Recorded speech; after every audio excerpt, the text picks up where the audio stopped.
বিয়া সম্বন্ধে ইসলামে কি কৈছে, বিয়াৰ ৰুলটো কি সেইটো আমি জানিব লাগিব। আমি এনে চিধা ধামাক কৰি বিয়া দিলে নহব। বিয়া সম্বন্ধে কৈছে, বিয়া সম্বন্ধে প্ৰথম প্ৰফেট মুহাম্মদ সাল্লাল্লাহু আলাইহি ওয়াসাল্লামে কৈছে, তোমালোকে যিখন দেশত থাকা সেই দেশৰ আইন মানাটো তোমালোকৰ কাৰণে ৱাজিব। ৱাজিব মানে ৱাজিব আৰবী শব্দ, ফৰজ আৰবী শব্দ, ফৰজৰ ইংৰাজী শব্দ হৈছে মাষ্ট, অসমীয়াত হৈছে নো এক্সকিউজ, কৰিবই লাগিব, মাষ্ট। তাৰপিছত হৈছে ৱাজিব, ফৰজৰ পিছত আহে ৱাজিব। ৱাজিব হৈছে আৰবী শব্দ, ইয়াৰ অসমীয়া মিনিং হৈছে অৱশ্যই কৰিব লাগিব। তাৰমানে ফৰজ আৰু ৱাজিব 19-20 মানে মানিবই লাগিব। তো সেইকাৰণে হুজুৰ পাক সাল্লাল্লাহু আলাইহি ওয়াসাল্লামে কৈছে, তোমালোকে যিখন দেশত থাকা সেই দেশৰ আইন মানাটো তোমালোকৰ কাৰণে ৱাজিব। এতিয়া এই দেশৰ আইনে কি কৈছে? এই দেশৰ আইনে কৈছে 18 বছৰৰ আগত ছোৱালী বিয়া দিব নোৱাৰিব আৰু 21 বছৰৰ আগত ল'ৰা বিয়া দিব নোৱাৰিব। যদি আপোনালোকে 18 বছৰৰ আগত ছোৱালী বা 21 বছৰৰ আগত ল'ৰা বিয়া দিয়ে, তেনেহলে তোমালোকে হুজুৰ পাক সাল্লাল্লাহু আলাইহি ওয়াসাল্লামৰ এটা অৰ্ডাৰ উলংঘন কৰিছে। চৰকাৰে কি পানিশমেন্ট দিব, দ্যাটস অ্যানাদাৰ থিংস, সেইটো বেলেগ কথা।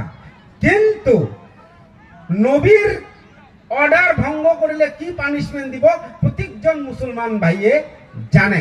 তো গল এইটো 1 নম্বৰ 18 বছৰৰ আগত বিয়া দিব নোৱাৰিব। সেকেন্ড কথা, হুজুর পাক সাল্লাল্লাহু আলাইহি সাল্লামে বিয়া সম্বন্ধে কৈছে যে যদি কেতিয়াবা ছোৱালীজনীৰ বিয়াৰ কাৰণে মানুহ আহিব খোজে, ছোৱালীজনী যদি উপযুক্ত বয়স হয়, সেই মানুহ আহিব কোৱাৰ আগতে ঘৰত গৈ ভদ্ৰভাৱে নিজৰ ছোৱালীজনীক সুধিব লাগিব, এ মা তুমি তো উপযুক্ত হৈছা, তোমাৰ বয়স হৈছে মা, বা এই ভণ্টি বা এই ভাতিজি বা এই মাহী, যাৰ যি সম্বন্ধ উপযুক্ত হৈছে, তো তোমাৰ কাৰণে এজন ভাল ল'ৰা আহিব খুজিছে, তুমি কি কোৱা মা?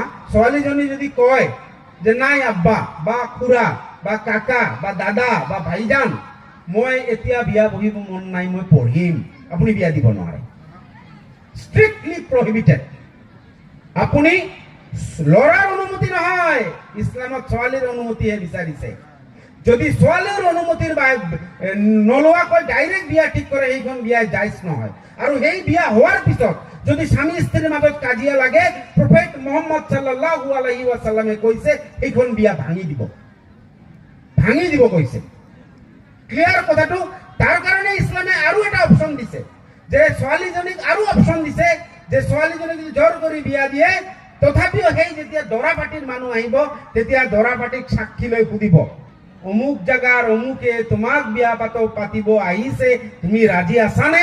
ছোৱালী যদি ইচ্ছা নাই, সি যদি ৰাজি নাই বুলি কয়, তেনেহলে সেইখন বিয়া আপুনি দিব নোৱাৰে। ক্লিয়াৰ কথাটো? বিয়াৰ কথাটো ক্লিয়াৰ? আৰু সেইটো লৈ বেছি কি নকৰো, নবৰাও। এতিয়া আহিল বিয়া, সম্পত্তি ভাগ হল, বিয়া হৈ গল, উপযুক্ত বয়সত ছোৱালীৰ ইচ্ছা মতে বিয়া হল, ছোৱালীৰ পছন্দ মতে বিয়া হ'ব লাগিব। আমি কি কৰো, খালি ল'ৰাৰ ইচ্ছা মতে বিয়া ধান্দা, হয় না নহয়? ছোৱালীৰ কথা খুদা উদি নাই, আরে আমার মেয়ে, আমি যা কমু তাই শোনা লাগবো না, নাই নাই, অসম্ভৱ। এইটো ইছলামত নাই। ইছলামত কৈছে মেয়ে তোমাৰে হওক, ভণ্টি তোমাৰে হওক, তাৰ পাৰমিশন লইহে বিয়াৰ আলোচনা কৰি।